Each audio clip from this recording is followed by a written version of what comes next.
ജീവന് തുല്യം ഞാൻ സ്നേഹിക്കുന്ന എൻ്റെ ബൈക്ക് ഈ ലിസ്റ്റിലുണ്ട്. സത്യം പറഞ്ഞാൽ ഒരു പക്ഷേ ജി ടിയും ഈ ഒരു ലെവലോളം എത്തിയതാണ് 390 ആയിട്ട് കമ്പയർ ചെയ്ത്. പക്ഷേ ഇപ്പം R15 ആയിട്ടുള്ള കമ്പയറിങ്ങിലാണ് ഈ വണ്ടിക്ക് കൂടെ പേരുദോഷം വന്നത്. ഒരുപക്ഷേ ഈ വണ്ടിയുടെ ഫാൻകാരും R15 ഫാൻകാരും കൂടെ ഭയങ്കര തല്ലായിരുന്നു. 4 കാലഘട്ടം 25 കാലഘട്ടം എന്നൊക്കെ പറഞ്ഞാൽ ഈ ബ്രാൻഡിന് കഷ്ടകാലമായിരുന്നു. ഗ്ലോബലി നോക്കാനാണെങ്കിലും ഇന്ത്യയിൽ നോക്കാനാണെങ്കിലും. കാരണം ചാപ്രികൾ എന്ന് നോർത്തിൽ പറയും. അപ്പോൾ yes, we are back with another motorcycle കിടിലൻ കണ്ടൻറ്റുമായിട്ടാണ് നമ്മൾ വന്നിരിക്കുന്നത്. ഒരു പക്ഷേ ഈ കാര്യങ്ങളൊക്കെ, അതായത് ഈ കണ്ടൻറ്റ് നിങ്ങൾ പല ആൾക്കാർക്കും റിലേറ്റബിൾ ആയിട്ടുള്ള അറിയാവുന്ന കാര്യമായിരിക്കും. പക്ഷേ എനിക്ക് തോന്നുന്നു ആദ്യമായിട്ടായിരിക്കും ഇങ്ങനൊരു വീഡിയോ ഒരു യൂട്യൂബർ ചെയ്യാനായിട്ട് പോകുന്നത്. പ്രത്യേകിച്ച് മോട്ടോർ വ്ളോഗിങ് സെഗ്മെൻറ്റിൽ നിൽക്കുന്നൊരു വ്യക്തി എന്നുള്ള നിലയ്ക്ക് ഇതൊക്കെ ഇങ്ങനെ തുറന്നു പറയുന്ന ഒരു വീഡിയോ, ഇതൊരു അനാവശ്യ വീഡിയോ ആയിട്ട് മേ ബി പലർക്കും തോന്നിയേക്കാം. ബട്ട് എന്നിരുന്നാലും നമ്മൾ ഒരു മോട്ടോർ സൈക്ലിംഗ് കമ്മ്യൂണിറ്റി ആയതുകൊണ്ട്, ബൈക്കുകൾ കാറുകളൊക്കെ പറ്റി നമ്മൾ വീഡിയോ ചെയ്യുന്നൊരു വ്യക്തി ആയതുകൊണ്ട് നമ്മൾ ജസ്റ്റ് ഒന്ന് ഡിസ്കസ് ചെയ്യുന്നു. ഫസ്റ്റിൽ തന്നെ ഡിസ്ക്ലൈമർ പറയുകയാണ്, ഇതിൽ ഞാൻ ഉപയോഗിക്കുന്ന വണ്ടി വരെ ഈ ലിസ്റ്റിലുണ്ട്. ഞാൻ എത്രയ്ക്ക് ആഗ്രഹിച്ച് വാങ്ങിച്ച് ഇപ്പോഴും എനിക്ക് ജീവന് തുല്യം ഞാൻ സ്നേഹിക്കുന്ന എൻ്റെ ബൈക്ക് ഈ ലിസ്റ്റിലുണ്ട്. അതുകൊണ്ട് തന്നെ ഒരു ബൈക്കിനെ തേജോധം ചെയ്യുന്നതല്ല, ഒരു ബൈക്കിനെ താഴ്ത്തി പറയുന്നതല്ല എന്നുള്ള കാര്യം നിങ്ങളാദ്യം മനസ്സിലാക്കുക. ഫാൻസുകാരെ കൊണ്ട് മാത്രം ഓവർ ഹൈപ്പ് കൊടുത്ത് നാട്ടിലൊരു വിലയില്ലാതാക്കി പോയ ഒരു വണ്ടികൾ. നാട്ടിൽ വിലയില്ലെങ്കിലും വണ്ടി ഉപയോഗിക്കുന്നവർക്കറിയാം അത് എത്രത്തോളം എന്താ പറയുക കേപ്പബിൾ ആയിട്ടുള്ള വണ്ടിയാണെന്ന് എല്ലാവർക്കും അറിയാം. പക്ഷേ ഒരു 200 സി സിക്ക് അല്ലെങ്കിൽ 155 സി സി വണ്ടിക്ക് അതിൻ്റെ കേപ്പബിലിറ്റിക്ക് മറികടന്ന് ഒന്നും ചെയ്യാൻ സാധിക്കത്തില്ല എന്നുള്ളൊരു ബോധം നമ്മുടെ മനസ്സിൽ എപ്പോഴും വേണം. പിന്നെ ഓവറായിട്ടൊരു വണ്ടിക്കും ഹൈപ്പ് കൊടുക്കാതിരിക്കുക. പല വണ്ടികളുടെയും വില അങ്ങനെയാണ് നഷ്ടപ്പെട്ടത്. ഏറ്റവും മികച്ച, അതിനകത്ത് ഏറ്റവും സങ്കടപ്പെടുത്തുന്ന ഒരു കാര്യം, ഏറ്റവും മികച്ച വണ്ടികളാണ് ഈ ലിസ്റ്റിൽ പറയാനായിട്ട് പോകുന്നത്. ഒരുപാട് വിഷമമുണ്ട്. ബട്ട് എന്നിരുന്നാലും ഞാനങ്ങ് പറയാനായിട്ട് പോവുകയാണ്. ഈ ഫാൻസുകാർ കാരണം ഒരു ബ്രാൻഡ് തന്നെ സത്യം പറഞ്ഞാൽ നശിച്ചു പോയി ഉള്ളതാണ് അത് ഏറ്റവും വലിയൊരു കാര്യം. നശിച്ചു പോയി, ഇപ്പം ഉയർത്തെണ്ണീറ്റ് വീണ്ടും പഴയ ഒരു പ്രതാപത്തിൽ വന്നിട്ടുണ്ട്. ബട്ട് ഒരു സമയമുണ്ടല്ലോ, 2022, 23, 24 കാലഘട്ടം, 25 കാലഘട്ടം എന്നൊക്കെ പറഞ്ഞാൽ ഈ ബ്രാൻഡിന് കഷ്ടകാലമായിരുന്നു. ഗ്ലോബലി നോക്കാനാണെങ്കിലും ഇന്ത്യയിൽ നോക്കാനാണെങ്കിലും. കാരണം ചാപ്രികൾ എന്ന് നോർത്തിൽ പറയും, നമ്മുടെ നാട്ടിൽ കണ്ണാപ്പി എന്ന് പറയും, തമിഴ്നാട്ടിൽ പുള്ളിങ്കോ എന്ന് പറയും. ഈ ഒരു ലെവലിൽ നിൽക്കുന്ന ആൾക്കാർ കാരണം ഈ പേരുകളെ ഞാൻ അപകീർത്തിപ്പെടുത്തി പറയുന്നില്ല. കണ്ണാപ്പി എന്നൊക്കെ ഉള്ളത് ഈ ഒരു ട്രെൻഡ് വരുന്നതിന് മുമ്പ് ഒരു ചെല്ലപ്പേരായിട്ട് വിളിച്ചുകൊണ്ടിരുന്നൊരു സംഭവമാണ്. ഈ ഒരു പേര് ഈ ഒരു സമൂഹത്തിൽ ഇങ്ങനെ ആക്കാൻ കാരണം, ഈ പേരിന് പോലും പേരുദോഷം വരാൻ കാരണമായിട്ടുള്ള ചില ആൾക്കാരുണ്ട്. അതായത് ആദ്യ സമയങ്ങളിൽ കെ ടി എമ്മിൻ്റെ വണ്ടികൾ, കെ ടി എമ്മിൻ്റെ ഫസ്റ്റ് ലിസ്റ്റിൽ കെ ടി എമ്മാണ്. കെ ടി എമ്മിൻ്റെ ഇന്ന വണ്ടി എന്ന് ഞാൻ പറയുന്നില്ല. കെ ടി എമ്മിൻ്റെ ഓൾമോസ്റ്റ് അഡ്വഞ്ചർ സീരീസ് ഒഴിച്ച് ബാക്കി കെ ടി എം, ആർ സിയും ഡ്യൂക്കിനും ഈ സെയിം പേരുദോഷം വന്നിട്ടുണ്ട്. പണ്ട് കാലം വണ്ടി എന്നുള്ള പേരുദോഷം ഉള്ളായിരുന്നു. അത് നമുക്ക് വേണമെങ്കിൽ ക്രെഡിറ്റ് ആയിട്ട് എടുക്കാമായിരുന്നു. അത്ര പവറുള്ള വണ്ടി നമുക്ക് ഹാൻഡിൽ ചെയ്യുന്നു എന്നുള്ളൊരു ക്രെഡിറ്റ്. പക്ഷേ ആ ക്രെഡിറ്റ് അങ്ങ് ഓവർ ഹൈപ്പ് ചെയ്ത് കെ ടി എം എന്ന് പറയുമ്പം അങ്ങ് എന്താ പറയുക, നോർത്തിലോട്ടും അതുപോലെ നമ്മുടെ കേരളത്തിൽ തന്നെയും ഇപ്പോഴും BGM ഒക്കെ ഇട്ട് പോലീസുകാരുടെ മുന്നിൽ കൂടെ ഫ്രണ്ട് പൊക്കി ഓടിച്ചുകൊണ്ട് പോകുന്ന ആൾക്കാർക്ക് ഇതുവരെ ഒരു വംശനാശം വന്നിട്ടില്ലെന്ന് ആലോചിക്കുമ്പോൾ ഭയങ്കര വിഷമം വരികയാണ്.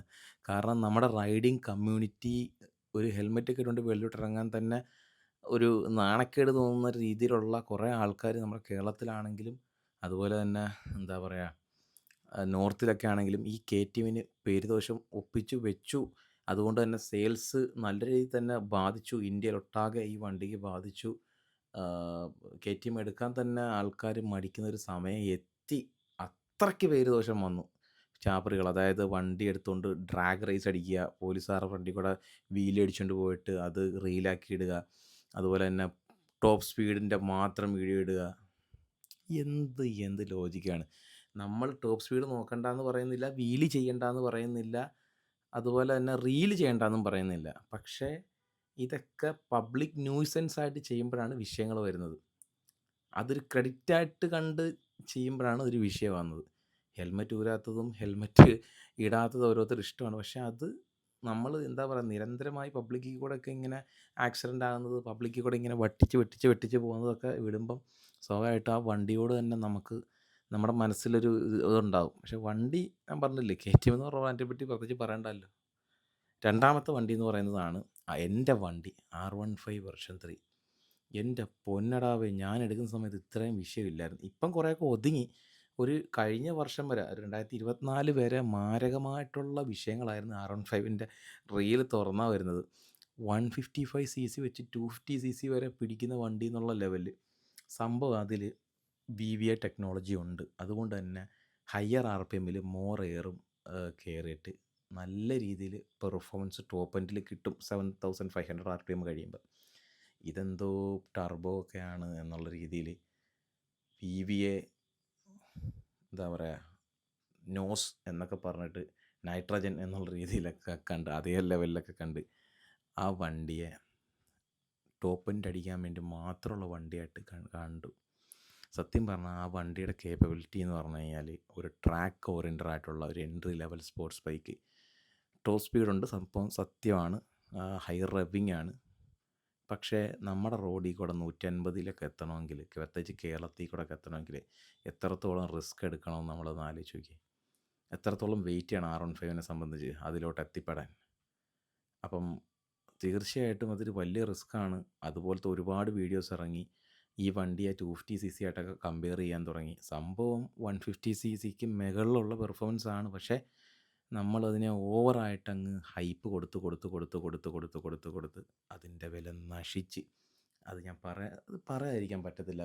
ഇപ്പം എനിക്ക് വണ്ടിയോട് പ്രത്യേകിച്ച് വിരോധമൊന്നുമില്ല. ഞാനിപ്പോഴും സ്റ്റിൽ ഉപയോഗിക്കുന്ന എൻ്റെ വണ്ടിയാണ്. എനിക്കൊരു നാണക്കേടുമില്ല, എനിക്കൊരു വിഷയവും ഇല്ല. ഇനി ആൾക്കാർ എന്തൊക്കെ കാണിച്ചെന്ന് പറഞ്ഞാലും ഞാൻ ഡ്രീം ചെയ്ത് 19ാമത്തെ വയസ്സിൽ വാങ്ങിച്ച വണ്ടിയാണ്, എൻ്റെ സ്വന്തം പൈസയ്ക്ക്. അതിൻ്റെ വാല്യൂ എന്നും കാണും. പക്ഷേ നമ്മുടെ സോഷ്യൽ മീഡിയയിൽ ഈ പറഞ്ഞ വിഷയങ്ങൾ അധികമായിട്ട് കണ്ടതുകൊണ്ട് പൊതുവേ R15 വരുമ്പോൾ ഒരു ഇമേജ് ചെറിയ രീതിയിൽ ഉണ്ടായിരുന്നു. പക്ഷെ നമ്മളതൊന്നും മൈൻഡ് ചെയ്യാനായിട്ട് പോകുന്നില്ല. അടുത്ത വണ്ടി എന്ന് പറയുന്നത് NS ആണ്. NSഉം RSഉം. ഈ NSഉം RSഉം ആയിട്ടുള്ള ഏറ്റവും വലിയ എതിരാളി എന്ന് പറഞ്ഞാൽ നമ്മളുടെ R15 ആയിരുന്നു. R15ൻ്റെ വിഷയം കാരണമാണ് R15ആയിട്ടുള്ള കമ്പയറിങ്ങിലാണ് ഈ വണ്ടിക്ക് കൂടെ പേരുദോഷം വന്നത്. ഒരുപക്ഷെ ഈ വണ്ടിയുടെ ഫാൻകാരും R15 ഫാൻകാരും കൂടെ ഭയങ്കര തല്ലായിരുന്നു. കാരണം R15നേക്കാളും മികച്ച പെർഫോമൻസ് എന്ന് ഇവർ വിശ്വസിക്കുന്നു, ഇവരെക്കാളും മികച്ച പെർഫോമൻസ് R15 ആരും പ്രതീക്ഷിക്കുന്നു. സംഭവം രണ്ടും രണ്ട് തലത്തിൽ നിൽക്കുന്ന വണ്ടികളാണെന്ന് നമുക്കറിയാം. NSനെ RSനെ സംബന്ധിച്ചിട്ട് ഹ്യൂജ് ഫാൻ ബേസ് ഉള്ള വണ്ടിയാണ് R15 പോലെ തന്നെ. R15നെ കാട്ടിലും ഒരു പക്ഷേ ഹ്യൂജ് ഫാൻ ബേസ് ഉള്ള ഒരു മോഡൽസാണ്. എൻ്റെ ഫേവറേറ്റ് വണ്ടികൾ ഉൾപ്പെടുന്നൊരു വണ്ടിയാണ് RS എന്ന് പറയുന്നത്. RS 400 കാത്തിരിക്കാൻ തുടങ്ങിയിട്ട് കൊല്ലങ്ങളായി, ഇതുവരെ വന്നിട്ടില്ല. NS കുഴപ്പമില്ല, ഇപ്പോഴും അതിൻ്റെ ഒരു പ്രൗഢിയോടുകൂടി ഇപ്പോഴും അത് നിലനിൽക്കുന്നുണ്ട്. ഇന്നും അത് സെയിലാവുന്നുണ്ട് ആ ഒരു വണ്ടി എന്നറിയുന്നതിൽ ഒരുപാട് സന്തോഷം. പക്ഷേ കുറേയൊക്കെ ഔട്ട്ഡേറ്റഡ് ആയി തുടങ്ങി. എൻട്രി ലെവലൊക്കെ ഒരു 350 ലെവലിലോട്ടൊക്കെ ആയി മാറി. പഴയതുപോലെ 200cc ഒക്കെ ഇപ്പം ഒരു ബിഗിനർ ഫ്രണ്ട്ലി ആയിട്ട് കാണാൻ തുടങ്ങി എല്ലാവരും. അതുകൊണ്ട് തന്നെ ഇനിയിപ്പോൾ ഓവറായിട്ടുള്ള പവറിൻ്റെ കാര്യത്തിൽ ഹൈപ്പൊന്നും നമ്മൾ പറയേണ്ട ആവശ്യമില്ല. അതിപ്പോൾ അങ്ങനെ കാണുന്നുമില്ല. സത്യം പറഞ്ഞു കഴിഞ്ഞാൽ ആരും അങ്ങനെ ഓവറായിട്ട് ഹൈപ്പൊന്നും കൊടുക്കുന്നില്ല. ഇത് റെക്കോർഡിംഗ് അല്ലേ, ഓവറായിട്ടുള്ള ഹൈപ്പ് ആരും കൊടുക്കുന്നില്ല. പക്ഷേ ഒരുപാട് പേരുദോഷം വന്നുപോയി ഈ വണ്ടിയായിട്ട് 160 കൊണ്ട് കയറ്റുന്ന വീഡിയോ ഒക്കെ. സത്യം പറഞ്ഞാൽ ഒരു പക്ഷേ GTയും ഈ ഒരു ലെവലോളം എത്തിയതാണ് 390 ആയിട്ട് കമ്പയർ ചെയ്ത്. പക്ഷേ കുറേ നാളുകൊണ്ട് കാണുന്നില്ല GTയും 390യും തമ്മിലുള്ള ഫൈറ്റ്. ഒരു വർഷത്തോളമായിട്ട് കാണുന്നില്ല. അതുകൊണ്ട് GT സേവ് ആയെന്ന് എനിക്ക് തോന്നുന്നു. GTയുടെ ഒരു ലെവൽ ഏകദേശം അതേ ലെവലോളം എത്തിയതായിരുന്നു. പക്ഷേ ഭാഗ്യത്തിന് GT രക്ഷപ്പെട്ടു. എന്തായാലും നിങ്ങൾക്ക് ഏതെങ്കിലും വണ്ടി ഇതുപോലെ തോന്നിയിട്ടുണ്ടോ? എനിക്ക് തോന്നിയ കാര്യം മാത്രമാണ് ഞാൻ പറഞ്ഞത്, അല്ലാതെ ഒരു വണ്ടിയും എനിക്ക് തോന്നിയല്ല. പൊതുവേ ഈ കമൻറ്റ് ബോക്സ് എടുത്ത് വായിച്ച് നോക്കിയ സമയത്തും പൊതുവേ ഉള്ള ആൾക്കാരുടെ ഒരു ഫീലിങ്സ് അങ്ങനെയൊന്നും വെക്കരുത് കേട്ടോ. ഞാനുള്ള കാര്യം ഇപ്പോഴേ പറയാം. നിങ്ങൾക്ക് ഇഷ്ടപ്പെട്ട വണ്ടി നിങ്ങൾ പോയി എടുക്കുക. ആൾക്കാരെന്ത് കാണിക്കുന്നതെന്ന് നിങ്ങൾ ചിന്തിക്കാൻ നിൽക്കരുത്. പക്ഷേ പൊതുവേ ഇങ്ങനൊരു സംസാരം അല്ലെങ്കിൽ ഒരു അൺവാണ്ടഡ് ടോക്സ് ഈ വണ്ടികൾ തമ്മിൽ ഉണ്ടായിപ്പോയി. എന്ത് ചെയ്യാൻ? അതൊക്കെ കുറേയൊക്കെ മാറി വരുന്നുണ്ടെന്ന് അറിഞ്ഞതിൽ സന്തോഷം. എന്തായാലും നിങ്ങൾക്ക് തോന്നുന്നത് ജസ്റ്റ് ഒന്ന് കമൻറ്റ് ചെയ്യുക. എനിക്ക് തോന്നിയ കാര്യങ്ങൾ ജസ്റ്റ് ഒന്ന് പറഞ്ഞു തന്നേ ഉള്ളൂ. അടുത്തൊരു വീഡിയോയിലാണ്. ബൈ.